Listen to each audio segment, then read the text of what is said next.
ഇനി ഈ ഒമാനിൽ നിന്നുള്ള ലഹരിക്കടത്ത് ഇപ്പോൾ വ്യാപകമാകുന്ന സമയമാണ്. നേരത്തെ തന്നെ ഇതുമായി ബന്ധപ്പെട്ടുള്ള റിപ്പോർട്ടുകളൊക്കെ പ്രേക്ഷകരിലേക്ക് ന്യൂസ് മലയാളം എത്തിച്ചതുമാണ്. അപ്പോൾ കേന്ദ്ര ഏജൻസികൾ ഈ വിഷയത്തിൽ പ്രാഥമികമായി ഒരു പരിശോധന തുടങ്ങിയിട്ടുണ്ട്.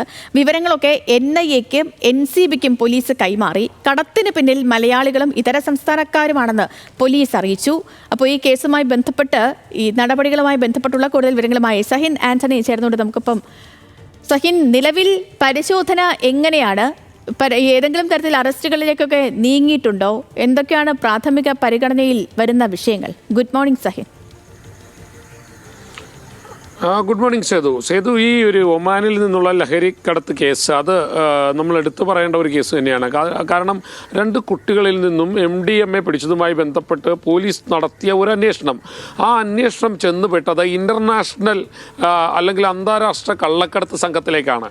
അതും ഒമാനിൽ നിന്നും MDMA പോലെയുള്ള ലഹരി വസ്തുക്കൾ എത്തിക്കുന്ന സംഘത്തിലേക്ക്, പ്രത്യേകിച്ചും മട്ടാഞ്ചേരി കേന്ദ്രീകരിച്ചുകൊണ്ടായിരുന്നു ഇതിൻ്റെ പ്രവർത്തനം ഈ പോലീസ് അന്വേഷണം നടത്തിയിരുന്നത്.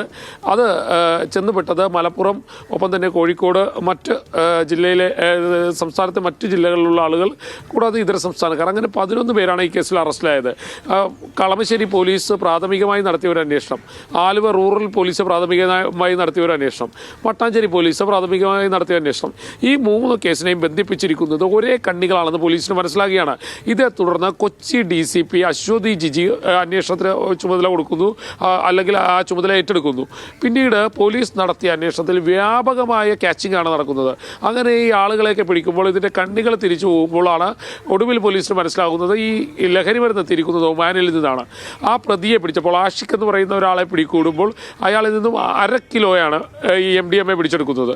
പക്ഷേ അവിടെ കൊണ്ട് തീർന്നില്ല, പ്രതി ജയിലിൽ കിടക്കുമ്പോൾ നമ്മൾ ഈ ഓരോ കടത്ത് കേസുകളും ഒക്കെ വരുമ്പോൾ പോലീസ് ഓരോ ലഹരിക്കാരെയും ഒക്കെ പിടികൂടുമ്പോഴും ഇതെല്ലാം പിടികൂടുന്നവരല്ല. യഥാർത്ഥ കണ്ണുകളിലേക്ക് പോലീസിന് എത്താൻ സാധിക്കട്ടെ.